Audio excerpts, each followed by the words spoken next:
കോഴിക്കോട്ടേക്ക് നമുക്കൊന്ന് പോകാം. അവിടെ പ്രതിഷേധം നടക്കുന്നു, കോൺഗ്രസിന്റെ പ്രതിഷേധം. കോഴിക്കോട് വലിയങ്ങാടിയിൽ 3 തൊഴിലാളികളുടെ ജീവൻ നഷ്ടപ്പെട്ടതിൽ ആ അപകടവുമായി ബന്ധപ്പെട്ട് വലിയ പ്രതിഷേധം നടക്കുന്നു. നേരത്തെ BJP-യുടെയും യൂത്ത് കോൺഗ്രസിന്റെയും പ്രതിഷേധം കണ്ടു, ഇപ്പോൾ കോൺഗ്രസിന്റെ പ്രതിഷേധം.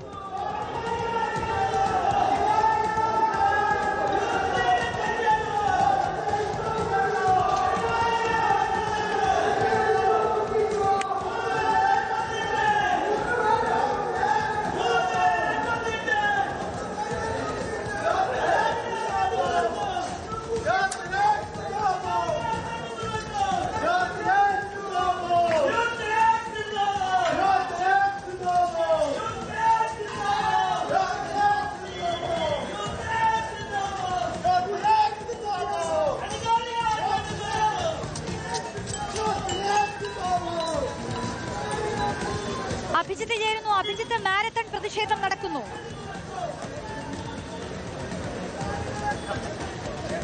റോഷ്നി, അങ്ങനെ തന്നെയാണ്. ആദ്യം BJP, പിന്നീട് യൂത്ത് കോൺഗ്രസ്, നിലവിൽ ഇപ്പോൾ യൂത്ത് ലീഗ് പ്രവർത്തകർ കൂടി പ്രതിഷേധവുമായി കോർപ്പറേഷനിലേക്ക് എത്തിയ കാഴ്ചയാണ് കണ്ടത്. നിലവിൽ അവരെ അവിടെ നിന്ന് മാറ്റിയിട്ടുണ്ട്. യൂത്ത് ലീഗ് പ്രവർത്തകരെ പോലീസ് ബലം പ്രയോഗിച്ച് മാറ്റുകയും ചെയ്തിട്ടുണ്ട്. ഏതാണ്ട് 3-4 യൂത്ത് ലീഗ് പ്രവർത്തകർ മാത്രമാണ് കോർപ്പറേഷൻ സെക്രട്ടറിയുടെ ഓഫീസിലേക്ക് എത്തിയത്. പക്ഷേ കൂടുതൽ യൂത്ത് ലീഗ് പ്രവർത്തകർ വരുന്ന കാഴ്ചയാണ് കാണുന്നത്.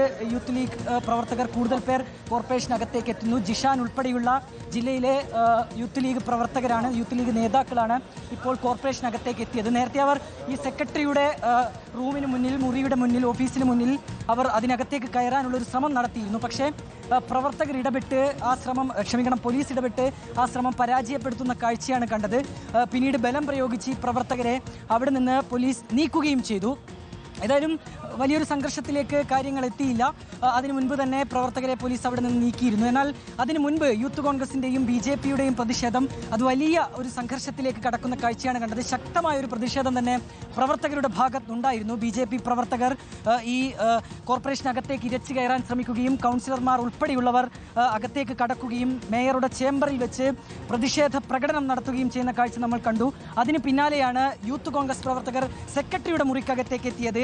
ഇക്കാര്യത്തിൽ 3 പേർ മരിക്കാനിടയായ സാഹചര്യത്തിൽ ഒരു വിശദീകരണം ലഭിക്കാതെ, വ്യക്തമായ ഉത്തരം ലഭിക്കാതെ തങ്ങൾ പിരിഞ്ഞു പോകില്ല എന്നുള്ളതായിരുന്നു യൂത്ത് കോൺഗ്രസ് പ്രവർത്തകരുടെ ആവശ്യം. അതിനൊടുവിൽ ബലം പ്രയോഗിച്ചാണ് യൂത്ത് കോൺഗ്രസ് പ്രവർത്തകരെയും അവിടെ നിന്ന് നീക്കിയത്. നിലവിലിപ്പോൾ കുറച്ച് യൂത്ത് ലീഗ് പ്രവർത്തകരൊക്കെ ഈ കോർപ്പറേഷനകത്തേക്ക് എത്തിയിട്ടുണ്ട്. റോഷ്നി, കുറച്ച് പേർ ഈ ഗേറ്റിനപ്പുറത്ത് നിൽക്കുന്ന കാഴ്ച കൂടി നമുക്കിപ്പോൾ കാണാൻ കഴിയുന്നുണ്ട്. അകത്തേക്ക് കയറ്റി വിടണം എന്നുള്ളതാണ് അവരുടെയും ആവശ്യം. മേയറെ കാണണം, മേയറിൽ നിന്ന് കൃത്യമായ മറുപടി ലഭിക്കാതെ തങ്ങളുടെ പ്രതിഷേധം അവസാനിപ്പിക്കില്ല എന്നുള്ളതാണ് ഈ പ്രവർത്തകരുടെ പ്രധാനപ്പെട്ട കാര്യം. എന്നാൽ ഇപ്പോൾ ഗേറ്റ് പോലീസ് ഇവിടെ അടച്ചിട്ടുണ്ട്. അകത്തേക്ക് കയറാൻ പ്രവർത്തകരെ പോലീസ് സമ്മതിക്കുന്നില്ല. സ്വാഭാവികമായും അകത്തേക്ക് കയറിയാൽ അവിടെ ഉണ്ടാകുന്ന പ്രതിഷേധങ്ങൾ, അക്കാര്യങ്ങൾ കൂടി മുൻകൂട്ടി കണ്ടാണ് പോലീസ് പ്രവർത്തകരെ അകത്തേക്ക് വിടാത്തത്. എന്നാൽ അകത്തേക്ക് കടക്കണമെന്നുള്ള ആവശ്യം അവർ ശക്തമായി ഉന്നയിക്കുകയും ചെയ്യുന്നുണ്ട്. ഏതായാലും ഒരു വലിയൊരു സംഘർഷ സാഹചര്യമാണ് കോർപ്പറേഷന്റെ മുൻവശം രാവിലെ ഏതാണ്ട് 12:30 മണി മുതൽ നമ്മൾ കണ്ടത്. ഈ സംഭവം ഉണ്ടായതിന് തൊട്ടു പിന്നാലെ തന്നെ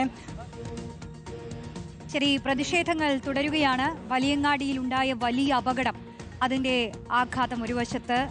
3 തൊഴിലാളികളാണ് മരിച്ചത്. പ്രതിഷേധങ്ങളും നടക്കും.